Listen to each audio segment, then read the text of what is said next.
नमस्कार दोस्तों। 2025 में बिहार शिक्षक ट्री 4.0 2025 लेकर आ रहा है। 1,38,000 पद। यहाँ पे आपने सुना होगा 1 लाख से अधिक पद आने की संभावना आपको बताई जा रही है। और ये वैकेंसी हमेशा से 2-3 सालों से अगर आप देख रहे हैं तो बच्चों का भविष्य बनाने वाला, सभी राज्यों का भविष्य बनाने वाला, बिहार के बच्चों का भविष्य बनाने वाला, उत्तर प्रदेश के भविष्य बच्चों का भविष्य बनाने वाला, शिक्षकों का भविष्य बनाने वाला एकमात्र भारतवर्ष का राज्य है बिहार। जहां पे ये बताया जा रहा है कि बीपीएससी ट्री जो है 4.0 यहाँ पर भी 1,38,000 के आसपास पद देखने को मिलेंगे, मतलब 1 लाख प्लस ही पद आपको देखने को मिलेंगे। तो ये बहुत अच्छी अपॉर्चुनिटीज है। आप भारत के किसी भी राज्य में है, किसी भी कोने में है, इस फॉर्म को आप फिलअप कर सकते हैं। आज हम जानेंगे कि इसके लिए क्या योग्यता होनी चाहिए, क्या सभी राज्य इसके लिए कौन-कौन फॉर्म भर सकता है, बीटीसी बीएड वाले कौन-कौन से फॉर्म भर सकते हैं, क्या लाखों पदों में वैकेंसी आएगी और कब आएगी, और कौन-कौन से बच्चे अप्लाई कर सकते हैं, और किन बच्चों के पास अभी भी सर्टिफिकेट नहीं है तो वो क्या तैयारी अभी भी कर सकते हैं ताकि इस फॉर्म की जब वैकेंसी आए तो वो इसमें फॉर्म फिलअप कर पाएंगे। देखिए, अगर हम बात करेंगे तो बिहार एक ऐसा राज्य रहा है जो सबसे ज्यादा टीचिंग वैकेंसी देने का इन्होंने रिकॉर्ड बनाया है। हालांकि देखिए, बिहार राज्य में अगर आप देखेंगे 4 पेपर होते हैं। कितने पेपर होते हैं? 4 पेपर होते हैं। एक होता है प्राइमरी लेवल का, जहां आप पहली से 5वीं तक शिक्षक बनते हैं। दूसरा होता है 6ठी से 8वीं तक का। तीसरा होता है 9 से 10 तक का। और यहाँ पे चौथा होता है 11 से 12 तक का। बात समझ में आ रही? ये 4 पेपर बिहार राज्य कराता है। अब इन्हीं 4 पेपरों में किसी भी राज्य का जो बच्चा है, अगर उसके पास एलिजिबिलिटी है तो वो भरने के लिए योग्य माना जाता है। तो सबसे पहले हम लोग एलिजिबिलिटी को देखते हैं। पहले पद की बात बता दूं। जो पद की एक निकल कर आ रही है वो 1 लाख प्लस निकल कर आ रही है। कई ऑथेंटिक सोर्स से ये पता चलता है कि लगभग 1,38,000 के आसपास पद आपको यहाँ पर देखने को मिल सकते हैं। या हम लोग ज्यादा ना कहें तो भैया 1 लाख प्लस पद देखने को मिल सकते हैं, जो काफी अधिक है आप लोगों के लिए। और ऑल स्टेट्स इसमें एलिजिबल है। ये भी आपका दूसरा डाउट क्लियर कर दिया मैंने कि अन्य राज्य वाले इस फॉर्म को भर सकते हैं। ये बात 2 क्लियर हो गई। अब तीसरी बात यहाँ पे ये है कि भैया इसमें 4 पेपर हो रहे हैं। कितने पेपर हो रहे हैं? 4 पेपर हो रहे हैं। अब ये चारों पेपर में कौन कौन एलिजिबल होगा? सबसे पहली बात करते हैं पेपर 1 की, और पेपर 2 की बात कर लेते हैं। पेपर 1 में क्या होता है? आपके पास या तो भैया बीटीसी होना चाहिए। क्या होना चाहिए? बीटीसी होना चाहिए। या आपके पास होना चाहिए डीएड होना चाहिए, या इसी की जैसा एक सर्टिफिकेट होता है डीएलएड, वो होना चाहिए। ये बात क्लियर हो गई आपको पेपर 1 के लिए। इसके साथ साथ अगर आप देखेंगे तो आपके पास होना चाहिए भैया यहाँ पर सीटीईटी का पेपर 1 आपने पास किया होना चाहिए। ठीक है, सीटीईटी का पेपर 1 पास किया होना चाहिए, या आपने एसटीईटी किया होना चाहिए। एसटीईटी जैसे कि आपको पता है कि बिहार में बीटीईटी होता है। क्या होता है भैया? बिहार में बीटीईटी होता है। अगर ये आपने क्वालिफाई कर रखा है और इसमें आपके पास 50% है, ठीक है, याद रखिए 50% है, अदर कैटेगरी को 5% का रिलैक्सेशन रहता है, और सीटीटी पास कर रखा है, एस टेट या बी टेट पास कर रखा है, तो डेफिनेटली पेपर 1 के लिए आप एलिजिबल रहेंगे, जैसे आप प्राथमिक स्तर कहते हैं। ठीक है, तो ये चीजें क्लियर हो गई। इसमें कोई डाउट है किसी को? मेरे हिसाब से नहीं है। देखिए, सीटीटी में अदर राज्य वाले जो भी बच्चे होंगे और वो 90 नंबर उनको लगेगा। ठीक है, और बिहार राज्य के जो बच्चे होंगे वो उनकी जो कहना चाहिए जैसे एसटी एससी ओबीसी के हैं तो उनको 82 नंबर के आसपास लगेंगे, ध्यान रखिएगा। अदर स्टेट वाले किसी भी कैटेगरी के 90 नंबर उन्हें लगेंगे। अब हम आते हैं 6 to 8 में। 6 to 8 में या तो आपके पास बीटीसी हो, भर सकते हो, या आपके पास डीएड हो, भर सकते हो भैया, या आपके पास बीएड हो तो भी भर सकते हो भैया। आप ये तीनों चीजों जिसके पास है वो भर सकता है। साथ साथ में अगर आपने सीटीईटी का पेपर 2 पास कर रखा है, भर सकते हो, या आपने बी टेट कर रखा है 6 to 8 वाला, तो भी आप इस फॉर्म को भर सकते हो। तो ये चीजें इसकी एलिजिबिलिटी दर्शा रही है यहाँ पे 6 to 8 की। क्या दर्शा रहा है यहाँ पे?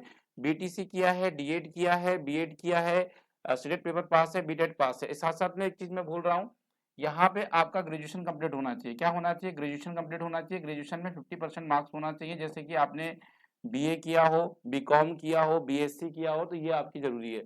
यहाँ पे क्या है? यहाँ पे 12th है। यहाँ क्या है भैया? 12th पास होना चाहिए 50% से। ये चीजें आपको क्लियर होनी चाहिए ताकि आप मिस इन्फॉर्मेशन आपको ना मिले। हम आते हैं 9 to 10 में।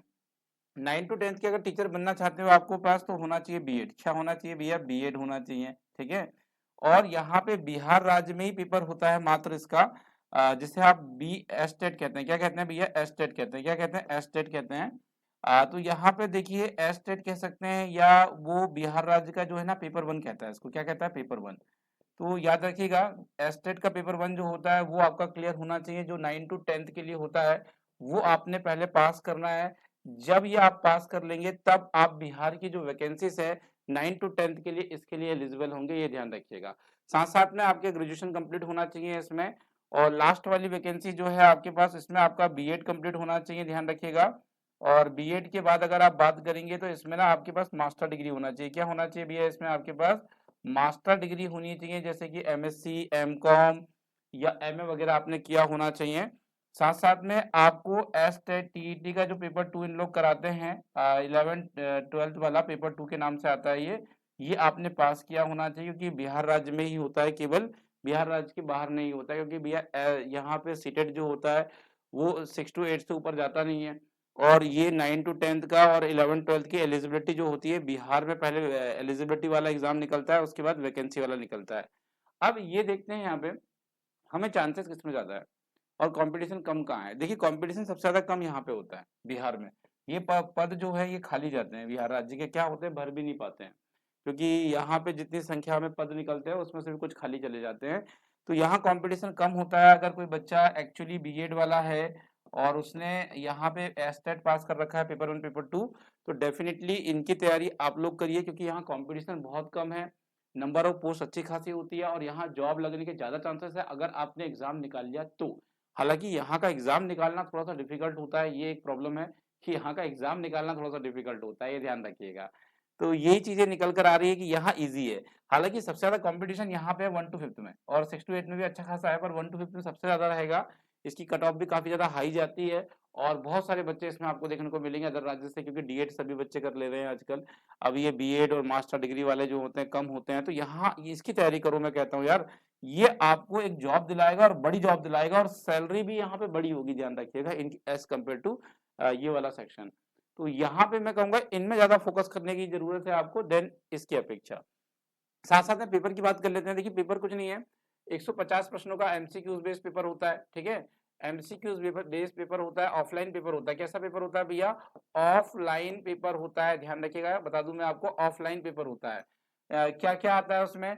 देखिए 3 सेक्शन में पेपर डिवाइड होता है आपका, 3 सेक्शन में पेपर डिवाइड होता है। पहला जो सेक्शन होता है वो आपके लैंग्वेज का होता है, जहां लैंग्वेज में आपको 30% मार्क्स लाने होते हैं। कितने परसेंट लाने होते हैं? 30% मार्क्स लाने होते हैं। और इसमें अगर आप नंबर देखेंगे तो 30 ही नंबर का यहाँ पर ये लैंग्वेज वाला सेक्शन होता है। अब इसमें आपको आती है हिंदी अगर आपने चूज की है, तो आपको आती है इंग्लिश अगर आपने चूज की है, उर्दू और बंगला का भी ऑप्शन होता है। तो लैंग्वेज कितनी हो गई? 30 नंबर की हो गई। 30 नंबर की लैंग्वेज सभी में आएगी, और इसमें आपको ऑप्शन रहता है बंगला, हिंदी, इंग्लिश, उर्दू, ठीक है। आप जो चूज करेंगे उसमें से आपको केवल 30 नंबर से 30% लेना है, और आप ले ही लोगे मेरे साथ 30%, तो 10 नंबर तो कोई नहीं ले लेगा 30 से। तो आप इसमें ना क्वालिफाई माने जाएंगे। पर ये जो 30 नंबर होते हैं ये आपके मेरिट लिस्ट में कहना चाहिए जोड़े नहीं जाते हैं, क्योंकि 120 नंबर से मेरिट लिस्ट बनती है। तो इसलिए मैं कहूंगा कि ये 30 नंबर आप केवल ऐसी तैयारी करें कि आप एलिजिबिलिटी मिले, अगर आप तैयारी नहीं भी करोगे तो भी यहाँ पे निकल जाएगा। सेक्शन जो दूसरा आता है इसमें भी ये सब कुछ आता है। सब कुछ कहे तो जैसे कि ईवीएस आ जाएगा, इसमें कंप्लीट एसएसटी आ जाती है, इसमें कंप्लीट साइंस आ जाती है, कंप्लीट सीए आ जाता है, इसमें जीएस आ जाता है आपका, इसमें जीके वाला पोर्शन पूरा का पूरा भरा हुआ है। तो ये जो है आपका यहाँ पे देखेंगे तो ये 40 मार्क्स का ये पूछा जाता है, जिसमें आपने इंडियन नेशनल मूवमेंट्स के ऊपर बात की होगी या अन्य चीजों के ऊपर बात की होगी। तो ये चीजें यहाँ पर निकल कर आती है। तीसरे नंबर में आप देखेंगे तो आपका सब्जेक्ट आता है, जो भी आपने सब्जेक्ट चूज किया, जैसे कि आप हिस्ट्री के हैं, आप ज्योग्राफी के हैं, आप सिविक्स के हैं, या आप जिस भी फिजिक्स के हैं, मैथ्स के हैं, तो वो 80 नंबर का आपका वो सब्जेक्ट पूछा जाता है, ध्यान रखिएगा। तो ये चीजें आपको बहुत ज्यादा क्लियर होनी चाहिए। अब आप बात करेंगे प्राइमरी में तो सब्जेक्ट नहीं आएगा, तो देखिए यहाँ पे सब्जेक्ट नहीं आएगा, तो लैंग्वेज और जो पार्ट 2 मैंने बताया ना वो आपको प्राइमरी में तैयार करना पड़ेगा। अब इसकी तैयारी करने का सबसे अच्छा साधन क्या है, मैं आपको बता रहा हूँ, एनसीईआरटी बुक्स है ना। आप ना बढ़िया एनसीईआरटी बुक्स के एमसीक्यूज करो, अवेलेबल है मार्केट में, और एमसीक्यूज प्रैक्टिस कर लो, या किसी को एनसीईआरटी थ्योरीज पढ़नी थ्योरी पढ़ लीजिए, एनसीईआरटी के एमसीक्यूज लगाइए, ये that's a very good way. तो यहाँ आप लोग एक्चुअल तैयार हो जाएंगे। पेपर टफ आता है, कोई ऐसा लेंदी पेपर, इजी पेपर नहीं आता कि हलवे की तरह आपने निकाल दिया, ऐसा नहीं होता। पेपर अच्छा खासा लेवल होता है, कई बार कमर टाइट हो जाती है, ऐसे क्वेश्चन भी पूछे जाते हैं, और करना काफी मुश्किल होता है, इसलिए कट ऑफ भी उतनी ज्यादा हाई नहीं जा पाती है कि बहुत ज्यादा हाई चली गई है कि 120 में से 110 लाना है, 112-15 लाना है, इतनी कट ऑफ नहीं जा पाती, क्योंकि पेपर इतना डिफिकल्ट रहता है, आपने देखा है कि काफ़ी कहना चाहिए हार्ड लेवल का पेपर होता है। एक तो ये जो है बीपीएससी कराती है और बीपीएससी जो होता है सिविल सर्विस के एग्जामिनेशन लेती है और उनके हाथ में ये पेपर है, तो आप सोच लीजिए कैसा पेपर बनाती होगी वो। तो यहाँ पे ये जो एग्जाम है ये टीचर वैकेंसी से काफी हटके है। ठीक है, अभी टीचर वैकेंसी में पेडागोजी आती है, इस एग्जाम में पेडागोजी देखने को नहीं मिलेगी, याद रखिएगा। इसलिए काफी हटके है परीक्षा, मैं कहूंगा ये वाली। तो आप लोग बिल्कुल तैयारी करिए। अभी भी कोई डाउट, कोई शंका अगर रह गई होगी तो कमेंट बॉक्स में लिखिएगा आप लोग। हम आपका समाधान प्रोवाइड करेंगे। अगर आप हमारे ऐप से जुड़ना चाहे तो एजुकेशन फॉर यू ऐप को डाउनलोड करिएगा। जुड़ने के लिए धन्यवाद। Thank you so much everyone to watching this video. सभी से मिलता हूँ अगले वीडियो में। जुड़ने के लिए धन्यवाद।